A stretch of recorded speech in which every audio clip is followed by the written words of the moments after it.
The Beaches podcast is going to give you everything you want to know about a beach before you go there. I hope you enjoy the show. Be sure to check out our website, www.sandee.com. Without further ado, let's get into the show. Okay, time to dive into a listener request. And this one's all about soaking up some sun. Because we are talking beaches. We are talking beaches. Yeah. And not just any beaches. Pristine beaches. Pristine beaches, you got it. This one comes to us from a listener who's got St. Martin on their mind. Specifically, 4 beaches. Exactly. Which is interesting because It is interesting. St. Martin, it's got a reputation. It does. For nightlife, for this incredible food scene. Right. But we are zeroing in on those beaches today. We are going to dig into those beaches. What makes them special? Because every Caribbean island, they kind of claim that, right? They do. They're like, come to our beaches. But what is it about St. Martin? What sets these beaches apart? That's what we're going to find out.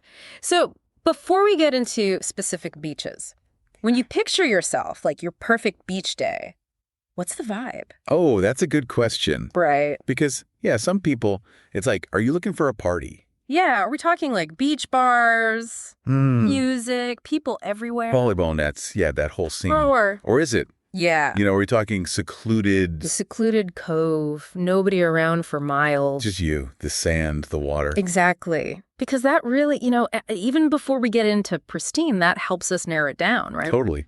Because, Pristine, like you said. It means different things to different people. It does. Some people, maybe it's all about that white sand. Yeah. That picture perfect, like Coast Guard white sand. Right. Hardly any seaweed.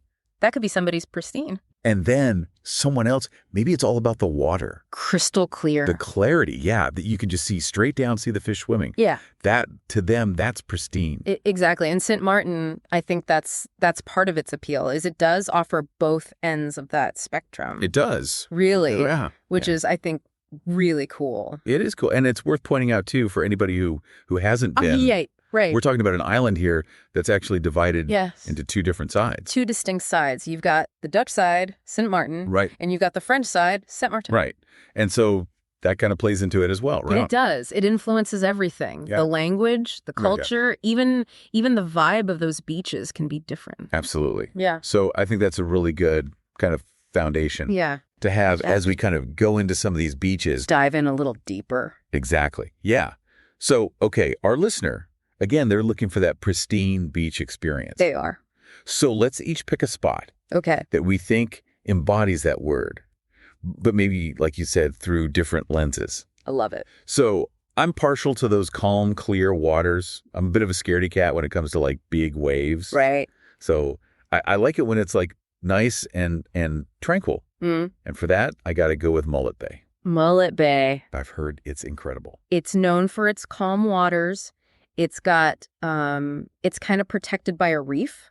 Oh. So it makes it really good for swimming, for snorkeling. Okay. The water clarity there is phenomenal. See, and that, to me, that just like screams pristine, right? Yeah. Yeah. I mean, we're talking often visibility over 100 feet. Oh. You can see straight down to the reefs. Oh, my goodness. The fish swimming around. It's incredible. That's what I'm talking about. Okay, so that's Mullet Bay. What about you? What says pristine to you? So for me, it's really about that sense of untouched beauty, a place where you feel, you're really away from it all. Yeah. And for that, I have to highlight Kipkoi Beach. Kipkoi Beach. And it's not your typical, like, sprawling beach. It's actually a series of 3 smaller coves. Oh. Nestled between these kind of dramatic limestone cliffs. Okay, now I'm picturing it. It's beautiful. And the cliffs kind of, Yeah. they provide these little pockets of seclusion. Right. And each cove offers like varying levels of privacy. So you've got the first one, which is, a little bit more accessible. People are there.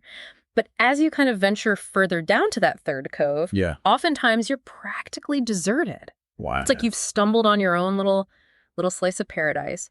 That, to me, is pristine because it's that sense of discovery. Yeah, I love that. Untouched, a little bit more wild. Yeah.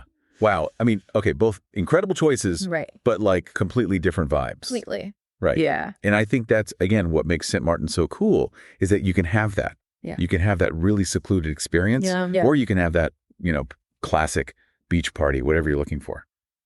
Now, you mentioned earlier about St. Martin's ability to kind of blend, right? Yeah. That beach relaxation with that vibrant nightlife. With that nightlife, yeah. How easy is it to go from, say, an afternoon at Mullet Bay Yeah. and then transition to like an evening out? Seamlessly. Honestly, that's one of the biggest draws of St. Martin is just how accessible everything is. Okay. A lot of these beaches, particularly on that Dutch side, they're really close to those main tourist hubs. Okay. Where you've got like the beach bars and the clubs and the restaurants that are just buzzing after sunset. Oh, fun. So yeah, you could literally go from like soaking up the sun to soaking up those island vibes without like much effort. Exactly. You could literally walk from one to the other. However, it is worth noting that the further you venture, like, from those main tourist areas, the quieter it's going to get. So, Cup Hoy, for instance, it's going to offer a more laid back vibe. You might have to, drive a little bit to get to It's more of that. To more of that nightlife. Okay. Interesting. So there's a spectrum within the nightlife too. Oh, absolutely. Yeah. It's not all, just one size fits all. It depends on, what you're looking for. I love that. Okay. So we've explored some incredible beaches here. We have. And I think we've established that St. Martin is a really special place. It is. For a beach vacation. Yeah. But we also know that this beach trip is often part of a larger trip. Oh, right. So if somebody's listening and thinking, okay, St. Martin, I'm convinced, I'm going. Sold. Yeah, exactly. What else should be on their itinerary? What else does St. Martin have beyond just those incredible shores? So much. Beyond those beaches, you've got, this captivating history. Oh, yeah. The island has these remnants of like colonial forts and plantations that you can visit, which is really interesting if you're into that kind of thing. And then for these are those who just love to like wander and soak up the local culture. Yeah. Philipsburg on the Dutch side is amazing. They have a really vibrant market. Okay. Lots of duty-free shopping. Fun. So you can find some good deals. Yeah. And then the food. The food. We cannot forget about the food. Right. That was like one of the first things we talked about. Exactly. St. Martin is like this melting pot of culinary influences. Right. I mean, you've got French, you've got Dutch, you've got Caribbean, even some Asian influences in there. It's incredible. So indulging in the local cuisine is an absolute must. I mean, everything from fresh seafood to traditional Johnny cakes, which are these slightly sweet fried dumplings. Oh, okay. Yeah. And then for a real taste of kind of that European charm, I highly recommend hopping over to the French side, having lunch at a sidewalk cafe in Grand Case. Oh, how lovely. It's beautiful. They have amazing pastries over there. Ooh, and coffee. See, this is what I'm talking about. Like it really does have something for everyone, it sounds like. It does. And it's about, as we've seen, understanding like what makes the island unique. Yeah. And tailoring your experience to what you want. Absolutely. Right. If you want secluded and quiet, you can find it. If you want lively and exciting, it's there. I love it. It's all about finding that balance. And that's why this deep dive has been so great, because you've really given us that inside scoop. You've given us the tools to say, okay, here's what makes St. Martin special. Here are some starting points. Now, go out and explore. Now, here's something to chew on for our listeners. We've talked about those beaches. We've talked about, the culture and the food. But what if you combined all of that with a sailing trip? Oh. Right? Imagine you spend a couple of days on land, you explore those beaches we talked about. Yep. But then you charter a sailboat, even if it's just for an afternoon, or maybe you do like an overnight trip. Right.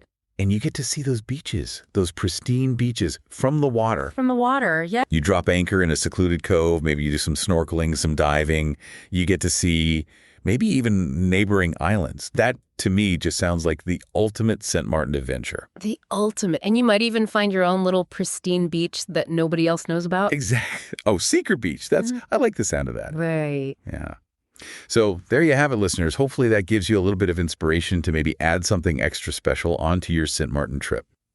And with that, we'll wrap up this deep dive. Thanks for joining us. Thanks for listening to the show, and be sure to tune in next week for your favorite episode about some of the best beaches and beach information in the world.